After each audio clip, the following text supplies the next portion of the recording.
Hi, everybody. Welcome to another edition of, well, it's no longer the Process Fixer. I think we're calling it The Fix. As you've probably seen, I haven't been real active on posting on my podcast, but we're making up for it. Today, I have Luigi with me. Luigi, how do we pronounce your last name? Is Cusano? Cusano, yes. Cusano. I like it. Welcome. Thank you. I'm glad to be it's here. Good to have you here. Listen, I wanted to chat with you a little bit today, and I'm doing this series where I'm talking to folks that are certified in the method, that are out doing this type of work, and really wanting everybody to understand it's not just me out there talking about doing this type of work. There is a whole army of people that are out on the streets that are doing this type of work on a daily basis. Luigi being one of them. We've known each other. Is it like a year and a half, 2 years maybe now? About a couple of years now, yeah. Yeah, and you came through and got certified in what we now call the system, the Process Fixer, Process Triage. But Luigi, tell us a little bit about you and the work that you do. So I've been in manufacturing probably for the last 25 years. And I've pretty much in every industry, including beauty. I'm a beautiful guy here. Oh, you can tell, Yeah, right. I'm glowing. So you could imagine what you look like if you hadn't been in the beauty industry. Yeah. So my parents are immigrants, or were immigrants from Italy. And the reason why that matters is, of course, there's a cultural piece to it in terms of their work ethic. But my father and mother were both entrepreneurial. My father had several businesses, both here and in South America, that I got a chance to work in since I was a little boy. So I've been kind of making things for a very, very long time. And then I decided, I'm going to be a scientist. So I pursued that, and I did that for a while. And it all brought me back to manufacturing. What type of science, by the way? I didn't know that. Yeah, so I am chemist by trade and by training. Nice. So I worked as a chemist. I ran R&D for Henkel Corporation for electronics. I started my professional career as a chemist, and then I transitioned to running chemical plants. So there was a good synergy there, right? So if you're running a chemical plant, usually you're a chemical engineer or a chemist that kind of takes on that kind of a role. And that was very helpful. But what really jazzed me up about manufacturing is the end result. There's a person or people at the end, and in the middle, along the way, that benefit from it, right? There's a benefit across the board. So for me, not only was it the scientific aspect of it for the materials and making a product, but it's also the people, the customer, the people that work for you. What really fulfilled me the most was when I got into manufacturing, to turn factories around, to see the look on people's eyes of joy because they were listened to and things got better and customers were happy. That to me just is fuel for me. Yeah. How does that apply? So that's very interesting, because I have the same mindset as, to me, it's rescuing people from this mundane work, right? That is very much busy work. It's not about what they think, it's about what they do. It's this, as I talk about this very derogatory term that we use, the all hands meeting, right? Where all the hands come together from the field so that we, the masters, can dictate to them what they should be working on. That's the role that they usually feel like they're in. They're sort of trapped in this, do what I say, I don't pay you to think kind of environment. And what the joy that I take out of it as well is that empowering the people that control the means of production. Now, that sounds a little Marxist when I say it that way, but really that's what it's about. Gathering the data, gathering the knowledge, the intelligence from the front line of the organization, and turning that truly into strategy, right? Allowing the sensors at the front of the organization to communicate, up the chain of command that says, look, this is what we're sensing in the marketplace. This is what's happening. This is where the vibration and the friction and the heat is. You're seeing it as rolls up on these dashboards. But the reality of the situation is where the data is actually created, the circumstances and the variation occurring around that data are far more important than the average and the roll up anyway. So that sort of empowerment, but empowerment not just as a voice, but to do it through statistical control so that at least executives can understand it when it does come up there. And they say, well, this seems silly. Oh, but it's 7% more time it takes to do it this way. Well, wait a second. What's 7% of my payroll? Yeah, okay, we're going to make that change, right? It's very tied to that. Sure is. It sure is. And, the power really is on the floor. whether it be a factory or an office environment. It really is about the front line and getting to know what they feel and do and why they do it. I mean, I could tell you stories that I think I was just thinking back. There was a project that I inherited that was about $500,000 that invested, and nobody bothered really to talk to the operators that ran the line. So here they are spending all this money, and it didn't work. So I had to scrap it. Had to scrap the whole thing and start over. It's wild to me. I mean, I through a mutual friend of ours, Gerhard, years ago, I did some work from him at a furniture plant, right? And one of the things that we found just by going out and asking the people, we said, like, how we were observing the work and watching the work, and we noticed that there was just a lot of fiddling around, right? A lot of little things that had to happen. And we just asked the employees, we said, look, is there any idea that you have that would make things more efficient? And they said, well, yeah, the company we use these staple guns, and the company buys 50 strips of staples at a time. And I use about 50 staples every 8 minutes. So every 8 minutes, I have to I have to feed more staples into the staple machine. But it's cheaper if we bought 250 staple strips, and they fit right into the same gun. And it was just like, in that moment, every one of us looked around the factory of 100 people and went, every 8 minutes, they have to stop for 1 or 2 minutes to replace the staples. And if you've ever replaced the staples in a staple gun, what happens? 8 out of 10 times, one of them gets jammed, you get the needle nose pliers. And we're just standing there going, oh my God, for less money, we could get 500% improvement by just going with the larger staple strips and have to change them less. What is this? It's hundreds of hours a week, hundreds of hours. I mean, it could be 1,000 hours a week that we improve our productivity by going to a cheaper version of the staple. That's stuff that you don't think about in a boardroom. You just don't stand there and look at how much time somebody spends swapping out the staples and the strips. But when you see them in the field, and when you talk to people in the field and say, what consumes most of your time? Staple strips. What? For less money, we can fix that and get more efficiency. And it's the stuff that we all see every day. Yeah. Look, what you just described to me is what I talk about as the Gemba, going to the Gemba walk, right? It may be a Japanese term that a lot of people like to throw those around, but at the end of the day, what you just described is exactly what leaders and managers need to be doing, is going out there to see how things are really going. Yeah, I think the first step in management is peeling your ass from your seat and actually going down and seeing what's occurring, where the data is collected, not after it's gone through all the algorithms to figure out the average. Where it's actually collected is way more important. Last week I was in Colorado Springs working with the folks up at the U.S. Olympics. They got a chance to go out and give a talk there, and it was fascinating to me to talk to professional athletes. We're talking world-class athletes. And when I talk to them about fractional tiny improvements, it makes so much sense to them, because no track runner is trying to improve by 10%. That's just not possible. What they are trying to improve is by tiny little things. Hey, did you notice anything? Yeah, I was standing on the side. I noticed your shoulder. When you come out of that turn, you do something weird with your, oh yeah, I do that. Try it without, oh my God, it's a fraction of a second faster. Let's do that now. Let's incorporate that. It's this constant improvement of these little variation fixes that really adds up to a lot. And it adds up to a lot for the organization.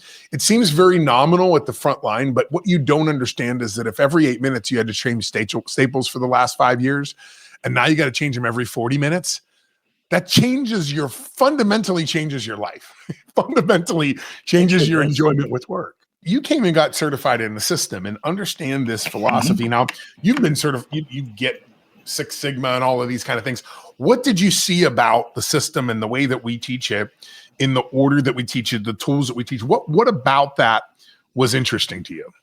I think the most interesting part was it delivers better clarity than most other methods that typically you see, right? Being action results driven, I think that's a better way for most audiences to look at a problem. Now, it may not be the solution for everything. There's a lot of things that happen between the nodes. You get hardcore into engineering and work instructions, and you need a different, you got to do something different. But for 9 out of 10 people, you have to make it simple. Yep. For the businesses that I've been in, where I've seen where people are just spinning their wheels, this is to me, this gives the best clarity, because it takes the best of all those other methods and it creates something very simple. Moments of truth, the overlays, huge. I thought those are the secret sauce there too. Yeah. Some of the and for those of you who aren't familiar with in our method, we teach this concept of action result thinking and mapping, where lines are work, those are actions, circles are completed segments of work, those are results, and results are determined by management, work is handled by the people. Management's responsibility is to ask for the results, but also to provide the resources to get those results in the most efficient way possible. And they do that by looking at the results, understanding the consequences, both positive and negative, and then feeding that back into those who perform the action. So I know I just went into a little bit of theory there, philosophical, but it really is about understanding your business in this very basic function of who determines the results and who does the actual actions and work. And then figuring out ways to optimize those and synchronize those so that we can improve the capacity of the system. I am not a big fan of hiring people. I think before you go hire another person, you need to process map that, because you might be surprised, as Luigi can probably attest. It's not hard to find 3, 4, 5, 6, 7 people's jobs that are just consumed in busy work. And that's the key. It's true. Unlocking capacity is really the thing. The other benefit here that we generate with this methodology is, I love the fact that we're bringing back Deming into the fold. For one, me too. The systems thinking. I think it's awesome. It's not taught enough sure at all anywhere. I got to tell you, in doing all these talks, I ask the question. Every talk I give when I introduce Deming, I say to the audience, how many of you know who W. Edwards Deming is? And 9 times out of 10, there's not a single executive in the room. And I'm talking executives that are running businesses up to a couple of $1 billion a year. Very seasoned CEOs that are going, I have never heard of this guy. If they do raise their hand and they have heard of him, it's either one of two things. They either are an engineer, or they were trained as an engineer, which is part of the coursework, or they may have an MBA and they research the Japanese miracle, right? They understand what Japan did after World War II. What they don't understand is where the roots of that came from, not understanding that what Japan did after World War II was just copy what the Americans did in the 1940s. We literally discarded our own method of management. It was called Y theory at that point. And by 1954, it was completely eradicated in American history. And this new theory of management appeared because of Peter Drucker and Jack Welch and those kind of guys that really promoted this idea of obedience to command and competition and all of these kind of things. Those were not part of our vernacular. And the interesting thing is you see who we imprinted on after World War II. We imprinted on the Japanese and the Germans. And 20 years later, second biggest economy is Japan, third is Germany. So the idea that made us great in the first place built the 3 biggest economies in the world. And then we tossed it on the side and said, yeah, we'll try to find another approach. Well, that didn't work. So I'm with you. I think Deming returning to the fold and really getting his moment in the sun again is because he didn't get his moment till he was 80 years old, right? I mean, he was ignored most of his career. And then finally in the 80s, everybody went, wait, hold on. This guy built the whole world. We should probably consider what he has to say. So yeah, you talk about Deming too. I mean, he is a hero of mine for sure. How did you first come across Deming? Was that in school or where did you learn about it? Yeah. So I came in the 90s is when I began my lean journey. And I remember taking a course with Bob Emiliani at Rensselaer Polytech. And that's where I started to learn about Deming and about quality engineering, about engineering. And this was part of an MBA program. Yeah. And that's kind of where it started for me is then, and it just it was perfect. Being a scientist, it made a lot of sense to me. Yeah. And what it really does for me personally is it takes the different levels of science into business, right? Applied math, art, chemistry, physics, social science. Psychology. I mean, at the end of his career, it was all about the psychology. He was like, wait, we missed that one. Like, how are humans designed? Let's design systems around the way that humans will naturally do things, not, well, this is just my way or the highway. Like, do it in the natural order of things. There was that other gentleman too, Jacques, I think that you had met, Elliot Jacques, I believe. Yeah, Elliot Jacques. Holy smokes. I have just recently got into Jacques' work. Wow. And listen, here's another guy who didn't get really any recognition very much during his life, a little bit, but it's standard bearers finding his work and bringing it back and going, wait a second, did we like figure a lot of things out 40 years ago and everybody just didn't pay any attention? Another for me is Morris Massey, who is not a engineering guy, but he was a sociologist. And Morris Massey's work in the 1980s and 90s, mind-blowing. I mean, it's so at one point he had something like 95% of the Fortune 1000 that were subscribing to his work because it was so all of these things are out there. It's like there's not anything new under the sun. We need to go back to some of these core ideas and just revisit them. I mean, this is what made civilization, what optimized the world, and yet we have forgotten. So, it's not the technology. It's not always about technology or anything like that. Yeah. So Deming, I really do think a lot of this philosophically, both from a theory and practice, needs to come back. I think we have to understand that we've made some major discoveries in this world and they've been ignored.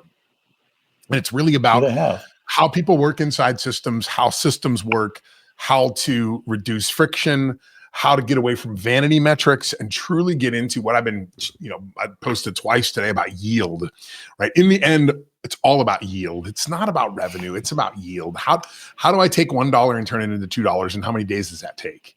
That's really the answer that everybody needs to answer, not how big can I grow? Yeah, and if you grow, it's just in chaos, and you may not make as much as you thought anyways, if you're not yielding the right amount.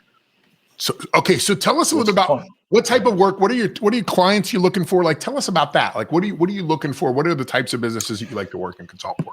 So I prefer to partner with some CEOs that are looking to, that know that they have capacity or but they don't know how to unlock it.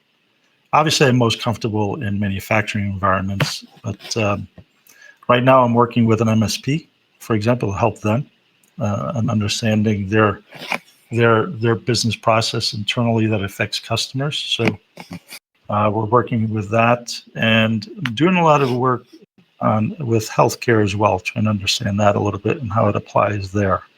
Because to me, that there's a huge opportunity in that space as well. And there are a few people that are doing great work in that space already. And Mark Rabin, I'm not sure if you're familiar with him. No. He does quite a bit of lean healthcare. So I've been really getting into the black box thinking side of healthcare. I don't know if you're familiar, but this concept that pilots are trained to report errors. I did not know this, but get this. If you're a commercial pilot and you report an incident, even if you were at fault, and you do that within 10 days, you're not held liable. It's considered training information. If you hide it, you can be criminally liable for your actions. But the FAA years ago changed this rule because they said, look, we don't want people to hide their mistakes. We want them to share their mistakes almost as badges of honor to say, hey, look, on a 12-hour flight, I fell asleep. And there's something wrong about the system that I was able to follow. Like, they want you to report that because if everybody knows that, everybody can relate to those human conditions and can go, yeah, there's times I've nearly nodded off when I was flying a plane. That would be important for the FAA to know because we can bring in other measures. Doctors, on the other hand, are taught the exact opposite thing. If you say the wrong thing, you got to stick to your guns because if not, you'll get nailed with malpractice. So what we really need to do is transform that industry by saying, hey, look, what if we said to doctors, if you report your own errors in the first 10 days, you cannot be held, it's considered an accident. It's medical Now, if you do it intentionally, it's one thing, right? But if you really legitimately made a mistake, oh my God, we did the surgery and I pulled the wrong part out. You know what? That's something that everybody could learn from. The conditions that led up to the variations, what happened that day, how long ago was this scheduled? What about the paperwork? We could learn from that. But when we hide it, we can't learn. So we've got to be able to open this black box up. Yeah. Yeah. There's been a lot of good error proofing happening around surgeries and whatnot. I've worked in surgical suites in the past, prior life, and there's a lot of chaos in there. It's very easy for a misstep, right? Yes. So being focused and understanding what went well and what didn't go well is very important in that kind of an environment, or any environment for that matter. Well, and if the dogma is hide your mistakes, that doesn't help anybody. I mean, it doesn't help anybody. It doesn't help the patient. It doesn't help the next patient. You would think we're at the point with healthcare where if we make a mistake, we all should be able to learn from that. Unfortunately, the way that culture is structured in healthcare right now, the way education is structured, it doesn't really lend itself to that. And we've got to have a radical alteration to that sort of trajectory if we want to get better. Here's one pet peeve though that I have. ever go to a doctor's office and do you see how many the army of people they have? Oh yeah, just doing administrative work. To me, that just doesn't make sense. It just doesn't make sense. I did a podcast this morning with a health organization. I have a number of clients that have doctors' offices and locations, and it's fascinating. Like, and unfortunately, middle management has been trained, and this is not just in healthcare, this is everywhere. Middle management has been trained like those baby birds when the mama comes back to the nest and they open their mouth trying to eat. The only thing middle management knows how to tweet is more resources, right? So every problem that they see, they just open more resources. We need more resources. We need more resources. When resources are not the problem. So the problem is that senior leadership sees the problems in its organization through this filter of needing more resources, when that's not the problem at all.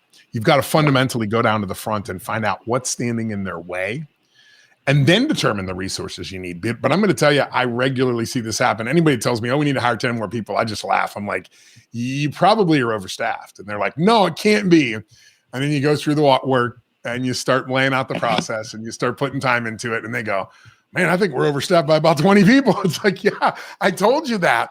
And let's not get rid of them as part of this. Let's incorporate people into this recursive cycle of improvement. Okay, we no longer need Susan. How do we move Susan or a Susan equivalent into a role that's focused on making more improvements so that we as an organization can benefit? Instead, we're just like, well, now we can get rid of her. No, use the capacity to increase the capacity of the system, not the flip of that. Exactly. It's not about, and then that's the problem that a lot of people have when they hear these type of disciplines, in particular lean. They translate that to cost cutting and job loss, and it's far from it, right? It's about the exact it is more yield out of the system. Yeah. More yield, education, growth of people and of process and business. Well, you think about one of the courses that I teach is a course on problem solving. And one of the things that we say is that, you want to have problems in the organization because that's how you learn. We don't learn very well from talking about our successes. We learn a lot more from talking about the stuff that we screwed up.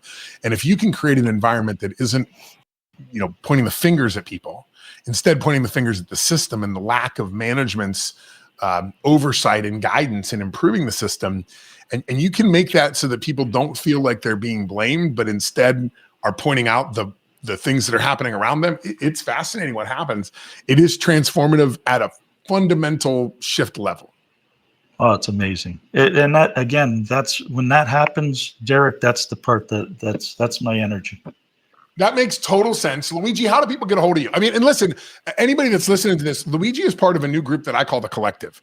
This is about 20 consultants that I regularly work with that I know are on my vibe, that if I'm saying action result, they're saying it as well. So it's not like we're all coming in with different languages. This is just a group of people that are like, hey, we think similar to each other. So many times, hey, if you've got a need and it's something that you want some of my time and some of Luigi's time and some of Dan's time and some of Lucas's time, you can always call and collaborate with me, and we're happy to try to facilitate that. But if somebody needs your help directly, how do they find you? How do they get a hold of you? Well, one way is LinkedIn. I'm active on LinkedIn, so you could look me up there. That's probably one of the easiest ways, and all my contact information is there as well. You can email me as well. I have my email on LinkedIn. It's luigi@agilitasllc.com. So here's my last question for you. Here's the big question. All right. This one is going to cause you to think, and because of that, I'm going to keep quiet, but I really do want your honest answer. Here it is.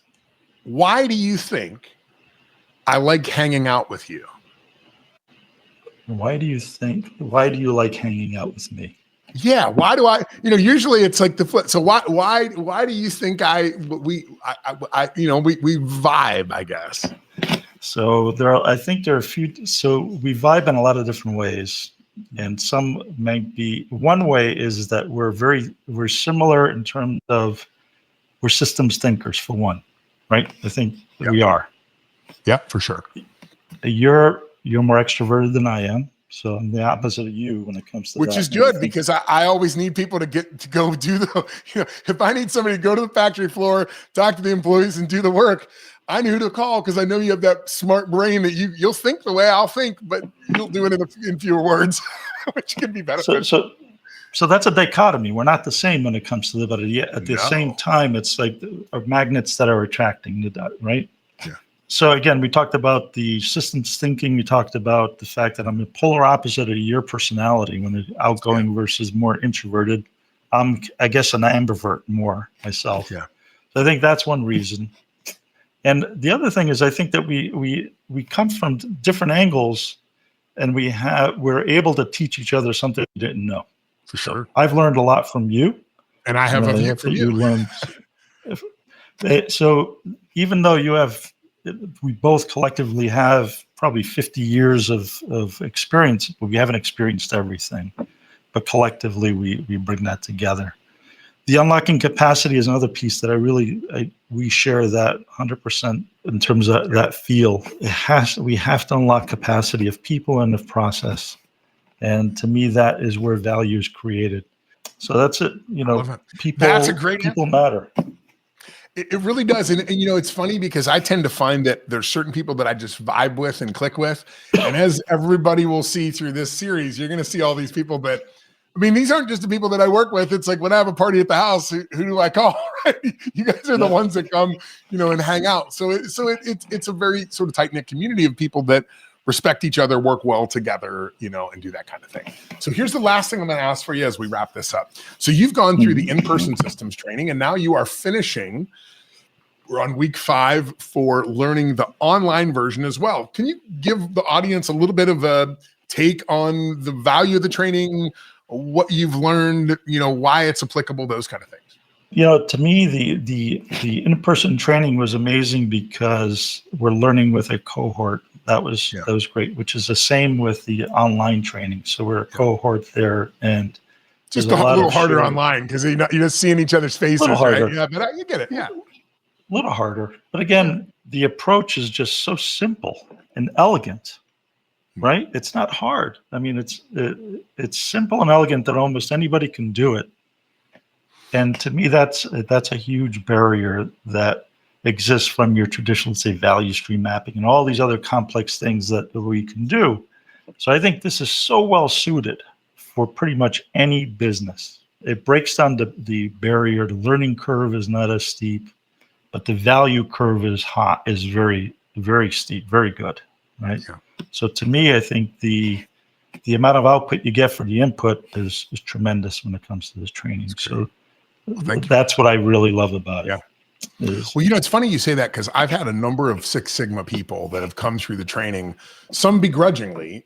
Their boss is like, you're going to go through this. And they're like, come on, I already know. Right. And then very quickly, usually by like the first break, they pull me aside and they go, okay, so listen, I'm an expert in this, but I've made it really complicated, and I still love, there's this one guy that came in from New Mexico, and he's like, look, your maps, the legend on your maps is like a tiny little thing. He's like, the legend on my maps is bigger than the map, right? It's like, it takes me 2 weeks to explain to you how to read the process map. Anybody can look at yours and bam, in 2 minutes can go, oh, exactly. I understand this flow, right? Now that does mean that some levels of fidelity go away, particularly when we talked about earlier, like work instructions. If you need very detailed, make this precise cut to 3 millimeters, then do this, then do this. This isn't the game for that, right? This is more about getting the work visually up on the wall, physically walking through that work through the process of process walking, and visualizing how that work happens, the tools that people use, the barriers that stand in their way, the logs and the snails, and then saying, look, if I was to fix this, what would happen? And the people go, well, we get 10% more work done. Okay. Let me just remove that. What about the next thing? Oh, we could do it twice as fast. Oh, okay. And just removing those things. So to me, even the founder of the method, of the action result method, Rosie Rosenberger, used to say, look, process maps are nothing more than a place to hang your conversation. Right? It's more about the communication piece. And I don't think other methods do that. I think other methods are very focused on documenting the process. What we're trying to do is create a framework to have a conversation on how to optimize and improve the process. And there's a little bit of difference between those two perspectives. Beautifully said. That's exactly it. And that's a differentiator for me. And that was the aha moment that I had when I first saw you, even before I took the training, when I visited you, your office. You had an open house. That to me was crystal clear that was the benefit. Yeah. Right? That was the benefit. Luigi Cusano, everybody. Thank you so much, Luigi, for being a part. Thanks for the conversation today. Luigi's part of the collective, which on the new website, which will come out here in about a month or so, you'll find a profile for him and all that kind of stuff. But in the interim, you can always reach out to him via LinkedIn and his social networks. Luigi, thanks again for being here. Thank you, Derek. Thank you for having me. And thank each and every one of you for being a part of the fix. Don't forget, conference is coming up November 12th and 13th. We are going to be there. It's going to be a great time to hang out. It's going to be small, 40, 50 people. We're just going to be hanging out, really chatting about conversations like this, figuring out ways to improve your business. So make sure you get those tickets. And if you're interested in system training, that's what we do. Go over to the website, find out more, join one of the cohorts that's coming up here in the remainder of the year. Until next time, I'm Derek Maines, and this is The Fix.